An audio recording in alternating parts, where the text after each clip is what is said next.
नमस्कार, स्वराज किचनमध्ये आपल्या सर्वांचं स्वागत आहे। तर आज आपण बनवणार आहोत साबुदाण्याचे अप्पे। त्यासाठी मी साबुदाणा भिजत घालून ठेवलेला आहे आणि त्यानंतर मी आलू आपल्याकडे 2 ते 3 आपल्याला किती क्वांटिटीवर करायचे आहे त्यावर डिपेंड आहे। मी 2 ते 3 आलू उकडून ठेवलेले आहे। त्यानंतर ह्याच्यासाठी लागणार आहे शेंगदाण्याचा कूट, मीठ, सेंधे मीठ, जीरा पावडर, मिरची, कढीपत्ता आणि कोथिंबीर। चला तर मग आपण साबुदाण्याची खिचडी खाऊन जर बोर झाले असेल तर आपण साबुदाण्यापासून मस्त असे अप्पे करून बघूयात।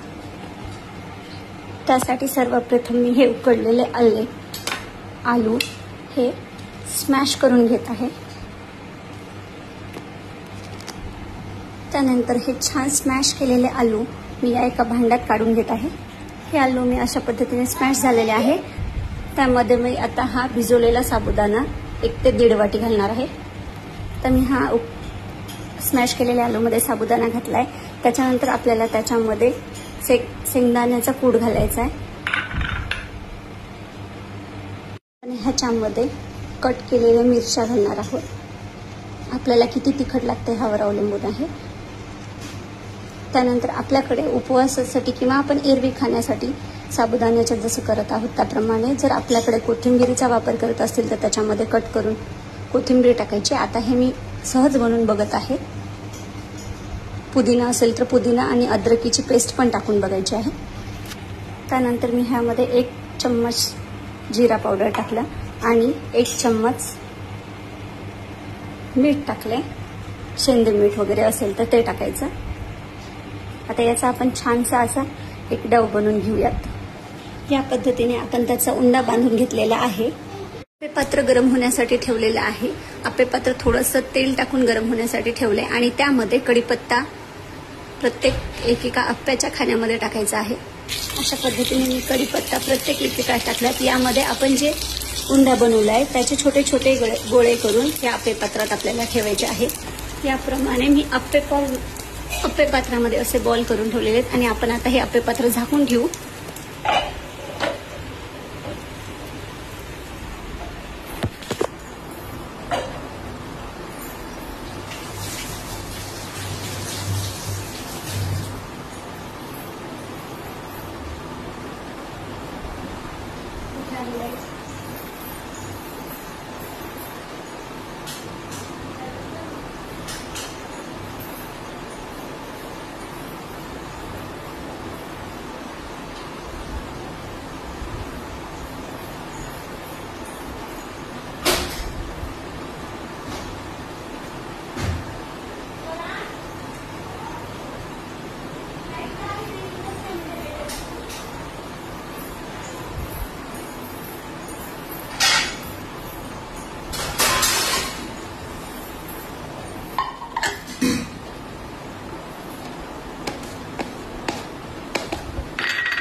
आपण हे 5 ते 10 मिनिटं एक साइडला वाफून घेऊयात। त्यानंतर आपण ह्याची दुसरी साइड सुद्धा त्याच पद्धतीने वाफून घेऊयात। पाहू शकता याची एक साइड खूप छान अशी खरपूस भाजली गेलेली आहे।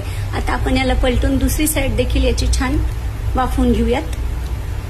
पाहू शकता आपल्या अप्प्याची एक साइड किती खरपूस झालेली आहे। आता आपण दुसरी साइड सुद्धा याच पद्धतीने छान वाफून घेऊयात।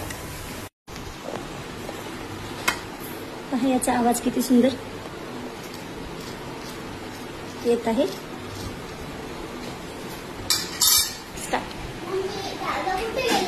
हा अजून काय केलंस?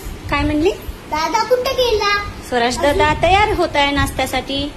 आणि अजून काय केलं? काय केलं? आज मी तुमच्यासाठी बनवलेली आहे साबुदाण्यापासून गरमागरम असे आप्पे. खायचेत ना? या साबुदाणा वड्याला आपण दह्यासोबत खाऊ शकता. आता माझ्याकडे दही अवेलेबल नसल्यामुळे मी टोमॅटो केचप सोबत मुलांना सर्व करत आहे. आणि हा स्वराज पण आलेला आहे. आता स्वराज पण गरमागरम साबुदाण्याची आप्पे खायला नेत आहे.